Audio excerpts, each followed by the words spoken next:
YCP నేత కుక్కల విద్యాసాగర్ను పోలీసులు అరెస్టు చేశారు. ముంబై నటి జత్వానీని వేధించిన కేసులో విద్యాసాగర్ను డెహ్రాడూన్లో ఏపీ పోలీసులు అదుపులోకి తీసుకున్నారు. మొబైల్ సిగ్నల్స్ ఆధారంగా ఆయన లొకేషన్ ని ట్రేస్ చేసిన పోలీసులు అక్కడికి వెళ్లి అరెస్టు చేశారు. ఇప్పటికే జత్వానీ కేసులో పరారీలో ఉన్న విద్యాసాగర్ కోసం 6 బృందాలను ఏర్పాటు చేసి గాలింపులు చేపట్టారు పోలీసులు.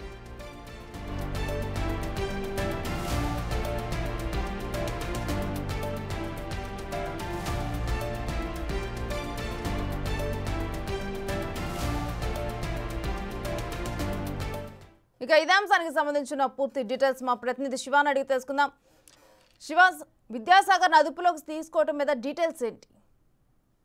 మొత్తం మీద చూసుకుంటే కనుక ముంబై నటి జత్వానీ వేధింపుల కేసులో కూడా పోలీసులు ఈ రోజు డెహ్రాడూన్ లో కుక్కల విద్యాసాగర్ ని మధ్యాహ్నం అరెస్ట్ చేశారు.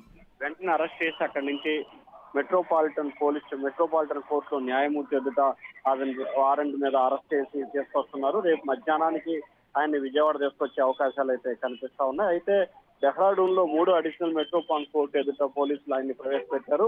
టాన్సిల్ వారెంట్ పై కూడా విజయవాడకు పోలీసులు తీసుకుని వస్తున్నట్టు కూడా తెలుస్తోంది. ఇప్పటికే ఆయన కోసం గాలింపు చర్యలు చేపట్టేందుకు 6 బృందాలు, ప్రత్యేక బృందాలకు ఏర్పడి గాలింపు చర్యలు చేపట్టారు. ఆయన ఫోన్ సిగ్నల్ ఆధారంతో పాటుగా ఆయన మిత్రుడికి సంబంధించిన ఒక సెల్ ఫోన్ వినియోగిస్తున్నట్టు కూడా పోలీసులు గుర్తించారు. ఆ ఫోన్ కూడా ట్రాపింగ్ పెట్టడంతో పోలీసులకి సునాయాసనంగా అతను అయితే ఐడెంటిఫికేషన్ చేసినట్లు కూడా తెలుస్తోంది. మొత్తం మీద కుక్కల విద్యాసాగర్ ఎవరైతే ఈ కేసులో ఏవన్గా ఉన్నారో అతన్ని పోలీసులు అరెస్ట్ చేసి విజయవాడకు తీసుకొస్తా ఉన్నారు. Renusri. Right, thanks for the details Shiva.